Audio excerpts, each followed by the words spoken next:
Continue jet out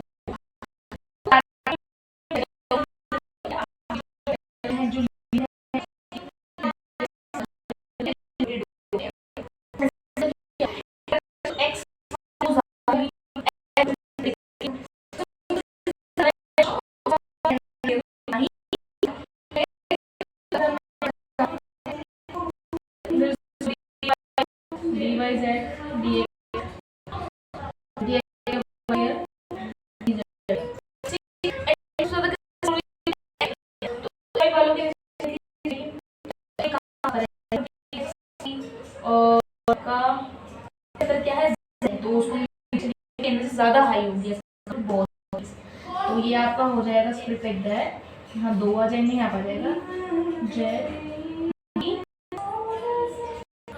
नीचे आएगा दो d y z d x z और हो जाएगा डी वाई। इन दोनों की एनर्जी आपकी ज्यादा इंक्रीज होगी बिकॉज यहाँ पे जेड एक्स वाई के अंदर ज्यादा दोनों प्योर फॉर्म्स के अंदर आ रहे हैं, यहाँ पर जेड आगे इसका आंसर उनकी एनर्जी थोड़ी सी लो होगी एज कम्पेयर टू दिस। यहाँ पे बात करूँ तो यहाँ पर भी आपको दो स्प्लिटिंग होगी, एक्स वाई है लो और इसकी एनर्जी हाई होगी, तो आप कहेंगे dx y splitting of z out. This is more stable and this is more unstable case. So this is a z out splitting. Now come on the topic that's called splitting in z in. z in के अंदर कुछ नहीं होगा, simple case है। अभी क्या होता है z in के अंदर हम बात करूँ तो थोड़ा बहुत चेंजमेंट आएगी बस। दैट इज कॉल्ड ये जो चीज है हमारी ये आपके छोटे हो जाएंगे और ये एलेंगेटेड आपके बड़े हो जाएंगे, ठीक है। ये वाला लेंगे इनको जो, ठीक है, ये एलेंगेटेड हो जाएंगे। इसका से क्या होगा आपको जो डी जेड वाला है, ठीक है, तो जेड एक्सिस वाली चीजें हैं आपकी वो क्या होंगी आपकी वहाँ पर इंटरेक्शन ज्यादा होगा। जेड एक्सिस के अंदर आपका क्या होगा इंटरेक्शन ज्यादा होगा एज कम्पेयर टू एक्स और वाई के अंदर, ठीक है। तो अगर मैं यहाँ बात करूँ आपकी तो जेड एक्सिस के साथ ज्यादा इंटरेक्शन हो तो जेड एक्सिस आपके कहाँ पर है, यहाँ पर ये ऊपर हो जाएंगे और जेड एक्स वाई नीचे आ जाएगा। तो सिंपल आपके ये हो जाएगा एक्स जेड, ये हो जाएगा वाई जेड, ये हो जाएगा डी एक्स वाई, ठीक है। और यहाँ पर सिंपल सी बात है भाई जेड डी जेड ज्यादा इंटरेक्शन होगा तो डी जेड ऊपर आ जाएगा, बस सिंपल,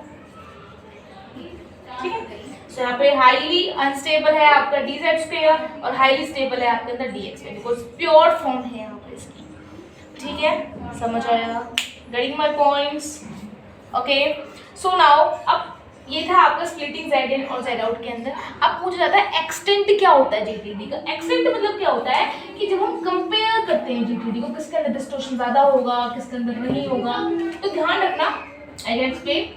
अगर मैं बात करूं एक्सटेंट ऑफ जेटीडी, ध्यान रखना आपका हमेशा अनसिमेट्रिकल केस अगर दोनों प्रेजेंट है T2G के अंदर सिमेट्री हो रही है या फिर EG के अंदर तो डिस्टॉर्शन होगा ही होगा, किसी के अंदर भी होना चाहिए।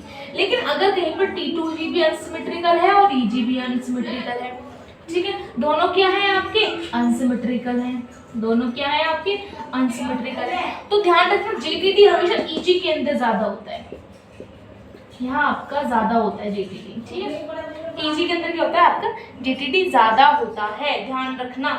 और इसमें भी ध्यान रखना अगर EG में एक होता है EG1 अनसिमेट्रिकल केस के अंदर और EG3 दो केसेस होते हैं EG के अंदर, समझ आ रहा है EG के अंदर, समझ आ रहा है T2G और EG कैरिंग माय पॉइंट्स। दो इलेक्ट्रॉन्स फिल होते हैं इसके अंदर, सॉरी दो ऑर्बिटल्स होते हैं, 4 इलेक्ट्रॉन फिल होते हैं, तो 2 और 4 के केस नहीं बनेंगे EG1 और EG3। इसमें भी जो आपका EG3 है ये ज्यादा डिस्टॉर्शन शो करता है, ठीक है, समझ आएगा। इस एग्जांपल में आपको देख सकते हैं कॉपर 2+ की बात करूं तो कॉपर 2+ क्या है आपका 3D9 केस है आपका। 3D9 में कैसे हम फिल करेंगे इलेक्ट्रॉन्स को, कुछ ऐसे करके फिल करेंगे 1 2 3 4 5 6 7 8 9 3 इलेक्ट्रॉन्स आगे ज्यादा जेटीडी आपका एग्जिस्ट करेगा, समझ में आया। अब हमने क्या क्या पढ़ा, हमने पढ़ा कि जेटीडी कहाँ हमारी अकर करेगी, किस तरीके की जेटीडी, किस कौन कौन से केसेस आते हैं जेटीडी के अंदर, तो case 1 and case 2, Z in and Z out, दो केसेस हमारे आते हैं इसके अंदर बनते हैं आपके, ठीक है। उसके बाद हमने पढ़ा अगर हम एक्सटेंट ऑफ जेटीडी की बात करें तो जेटीडी जहाँ अगर अनसिमेट्री आपकी T2G के अंदर जो EG के अंदर प्रेजेंट है, तो EG वाला अनसिमेट्रिकल वाली चीज़ों में ज़्यादा JTD होती है, उसका ज़्यादा एक्सटेंट होता है JTD का उसके अंदर। और T2G के अंदर भी EG के अंदर एक्सप्लेन करें तो EG3 के अंदर ज़्यादा आपका JTD अकर करता है। ओके, सो अगर मैं बात करूँ स्प्लिटिंग के ऊपर, अभी इतने क्वेश्चन आए नहीं है, ये पर पूछा जा सकता है जस्ट क्योंकि JTD है प्रेजेंट है या नहीं है, बस इतने लेवल तक ही क्वेश्चन पूछते हैं। बट वी शुड नो कि एक्सटेंट तक भी हमें पहुंचना चाहिए, because it's also help us because it understanding you better way. So अब देखो क्या होता है भाई, हमने पढ़ लिया आपका जेड इन पढ़ लिया, जेड आउट पढ़ लिया, सब कुछ पढ़ लिया हमने, ठीक है। एक्सटेंट ऑफ JTD मतलब हमने 50% से ऊपर ज़्यादा कवर कर लिया है JTD। बट क्वेश्चन राइज होता है कि हमें पता कैसे चलेगा कि कोई किसी के अंदर JTD अगर हो रहा है तो उसका कौन सा केस बनेगा, जेड इन बनेगा, जेड आउट बनेगा, हमें कुछ नहीं उसका नॉलेज होता। हम थ्योरेटिकल कुछ ना कुछ कंसेप्ट लगाते हैं भाई, लेकिन जो चीज़ें एक्सपेरिमेंट्स के थ्रू आती हैं हमारे पास, ये उसके अंदर थ्योरेटिकल चीज़ें हम बस कहते हैं ना कि हाँ समझने के लिए लगा देते हैं, बट वो ऐसी चीज़ें होती नहीं है। ऐसा ही हमने यहाँ पर है भाई, जेड इन अब कोई कॉम्प्लेक्स हमें दे दिया, हमें कैसे पता चलेगा भाई, कॉन्फ़िगरेशन तो हमने कर दी, लेकिन जेड इन और जेड आउट का उसको हमें कैसे पता चलेगा कि जेड इन है जेड आउट है भाई, उसकी मशीन्स गिवन होती है हमारे पास, वो बता देगा भाई जेड इन है जेड आउट है, पर हम थ्योरेटिकल उसको कैसे समझ पाए। तो उसके लिए हम थोड़ा बहुत अपना लॉजिक लगाते हैं, कंसेप्ट लगाते हैं समझने के लिए भी, हम कैसे किसी कॉम्प्लेक्स को पहचान पाए जेड इन है जेड आउट, उससे हमारी ईजी हो जाए समझना उसे। तो कुछ थोड़ा बहुत अपना दिमाग लगाने के बाद हम एक थ्योरी निकालते हैं, एक कंसेप्ट अपना आइडिया खुद में करते हैं। उसके अंदर मान चलो अगर हमें किसी कंपाउंड को, किसी कॉम्प्लेक्स को पहचानना है कि वो आपका जेड इन है या फिर जेड आउट है, तो ध्यान रखना, समझ लेना ध्यान। एक तो पहली बात है भाई, जेड इन और जेड आउट हमारा बनेगा क्यों? जब बनेगा जब अनसिमेट्री प्रेजेंट होगी, किसके अंदर? या तो भाई T2G के अंदर प्रेजेंट होगा, फिर EG के अंदर, दोनों के अंदर क्या होगी? जब अनसिमेट्री प्रेजेंट होगी जब भी तो क्या होगा आपका JTD अकर करेगा, जब भी आपका जेड इन और जेड आउट बनेगा। लेकिन एक्सप्लेन करते हैं हम यहाँ पर कि EG के अंदर, ठीक है, EG के अंदर एक बात बताओ, EG के अंदर मैं आपको बता दूं थ्योरेटिकल हमने जो चीजें लगाई, आइडिया की लगाया कि EG के अंदर अगर अनसिमेट्रिकल प्रेजेंट है तो वहाँ पर जेड इन भी हो सकता है, जेड आउट भी हो सकता है, दोनों केस बन सकते हैं। यहाँ पर हमारा जेड इन भी हो सकता है और जेड आउट भी होता है, लेकिन अगर मैं मोस्ट प्रीफरली बात करूँ तो जेड आउट ही बन के आता है। अगर प्रायोरिटी ऑर्डर बताऊं तो इसके अंदर क्या बनता है, जेड आउट को हम ज्यादा प्रीफर देते हैं। इसके अंदर अगर मेरे पास भाई मैंने कॉम्प्लेक्स बनाया और EG के अंदर अनसिमेट्री प्रेजेंट हुई, तो हम क्या मान के चलते हैं, वहाँ पर आपका जेड आउट कॉम्प्लेक्स हम सोचते हैं कि यहाँ पर जेड आउट कॉम्प्लेक्स बन के आ रहा है, ठीक है। लेकिन अगर T2G की बात करें, I can explain you T2G, अगर इसको हम अलग अलग केसेस के लिए पढ़ते हैं, अलग अलग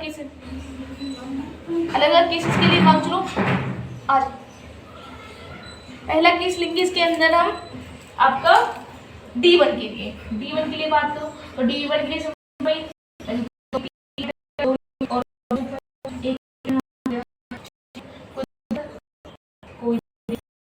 एक बात बताओ मैं यहाँ पर की बात दोनों के सबसे तो पहले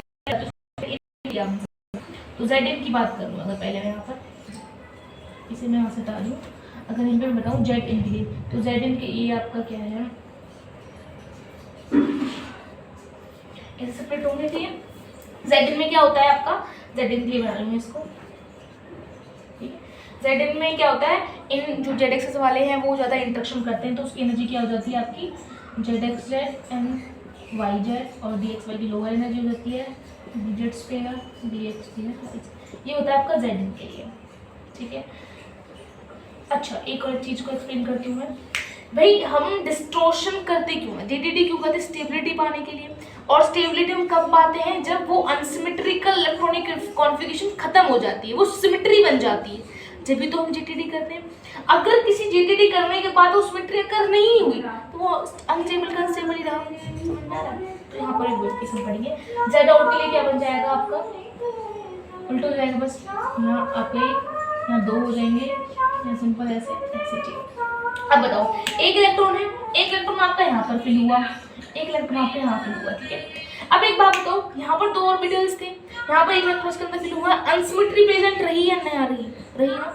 यहाँ प्रेजेंट हुई नहीं, यहाँ अनसिमेट्री सिमेट्री प्रेजेंट हो गई जेड इन के अंदर, और जेड आउट का केस बना लेना अगर हमारा अनसिमेट्री क्रिएट हो जाती है, बिकॉज यहाँ पर एक ऑर्बिटल खाली हो जाता है। यहाँ सिमेट्री कब बनेगी जब दो इलेक्ट्रॉन आ जाए इसके अंदर, एक इसके अंदर एक इसके अंदर, सिमेट्री बने। एक एग्जांपल तो एक सोफे के अंदर आप बैठे हुए, सोफे में बैठे हुए, ठीक है, और सोफे के अंदर 3 सीट हैं, तो तीनों के ऊपर एक एक बंदा आना चाहिए, या फिर दो बंदे आना चाहिए, या फिर 3, जब तो सिमेट्री क्रिएट होगी। तो ऐसे यहाँ पर आपके ऑर्बिटल से इलेक्ट्रॉन्स के अंदर एक एक आना चाहिए, दो आना चाहिए, या फिर सिंपल एक हो, यहाँ सिमेट्री प्रेजेंट हो, तो यहाँ पर क्या होता है जेड इन का केस बन के आता है।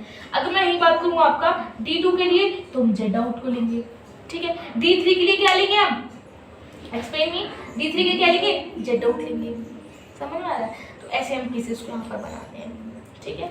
समझ आया, समझ आया, समझ आया गाइस, ठीक है। और वहीं पर मैं बात करूँ आपका, सॉरी D3 के लिए नहीं लेंगे हमारे, सॉरी D1 के लिए हम ये ले लेंगे Z out, D2 sorry D1 के लिए हम जेड ले लेंगे, D2 के लिए जेड आउट ले लेंगे। और अगर D3 की बात करूँ तो D3 के अंदर क्या होती है, इलेक्ट्रॉन्स फिल हो जाएंगे, तो हमें सब जेड करने की जरूरत पड़ेगी नहीं, यहीं पर हमारी सिमेट्री बन रही है, ठीक है। समझ आया, getting my points guys, getting my points, okay. Now applications of JTD, this is called the applications of JTD। अरे बहन रुक जा, तू पढ़ना सा नहीं पड़ता।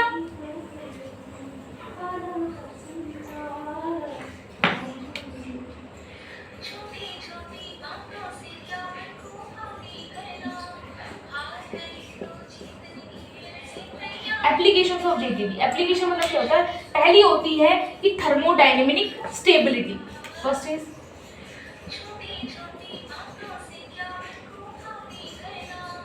जितनी ज्यादा JTD आपके अकरेंस होगा इतना ज्यादा आपका थर्मोडायनेमिक स्टेबिलिटी कंपाउंड्स कॉम्प्लेक्स बनेगा। Next is kinetic reactivity. Kinetic reactivity का मतलब क्या होता है, यहाँ पर एक बात बताओ, काइनेटिक रिएक्टिविटी मतलब रिएक्शंस देख रहे हैं यहाँ पर, ठीक है। एक बात बताओ, जितना आपका JTD अकर होगा इतनी आपकी काइनेटिक क्या होगी, आपकी रिएक्टिविटी इंक्रीज होगी। कैसे, आई कैन एक्सप्लेन यू। भाई एक मेटल है आपका, लिगेंड्स हैं आपके यहाँ पर, अब जैसे जैसे आपके लिगेंड देखो जेड इन होता है, जेड आउट होता है यहाँ पर, तो ये जेड इन मान चलो आपको मैं जेड आउट वाला केस लेके चलूँ, तो आपके यहाँ पे क्या होगा, जो बॉन्ड्स हैं लिगेंड्स हैं दूर जा रहे हैं, दूर जाने की वजह से यहाँ पे डिस्टोर्शन हो रहा है, क्योंकि कॉम्प्लेक्स खराब हो रहा है, डिस्टोर्शन की सिमेट्री हम चेंज कर रहे हैं, सिमेट्री चेंज करें इसको स्टेबिलिटी मिल रही है, जो सिमेट्री चेंज करते हैं हमें क्या हुआ है, डिस्टोर्शन करना पड़ा, डिस्टोर्शन में क्या हुआ, जो लिगेंड्स है वो दूर चले गए। अब लिगेंड्स दूर जाएंगे तो बॉन्ड आपका क्या हो जाएगा, लॉन्ग बॉन्ड बनेंगे तो वीक बॉन्ड बनेगा, जो इजीली टूट जाता है, और इजीली टूटने के बाद रिएक्शन चेंज होगी, उसकी रिएक्शन काइनेटिक एक्टिविटी इंक्रीज होगी उसकी, समझ आया। Next is effect of bond length. Effect of bond length क्या होता है कि बॉन्ड लेंथ पे फर्क आ जाता है। बॉन्ड लेंथ पे कैसे फर्क आएगा, देख सकते हो, जितना ज्यादा JTD होता है तो बॉन्ड लेंथ पे फर्क आ जाता है। जेड आउट की बात करें, जेड इन के अंदर क्या होता है, फिर दो बॉन्ड लेंथ्स पे फर्क आ जाता है, तो बॉन्ड लेंथ्स के अंदर भी फर्क आएगा। This is called the application of JTD, okay. Next topic पढ़ेंगे हम इसके बाद, स्प्लिटिंग ऑफ स्क्वायर प्लेनर। भाई हमने अब तक ऑक्टाहेड्रल पढ़ लिया, अब स्क्वायर प्लेनर के बारे में पढ़ेंगे, फिर यहाँ पर आपका JTD खत्म हो जाता है। देन एप्लीकेशंस ऑफ CFC पढ़ेंगे, उसके बाद spinels and I think this is कम, स्पैनल्स के बाद अभी 3-4 लेक्चर्स और हैं, but still here we are studying only splitting of square planar, splitting of square planar.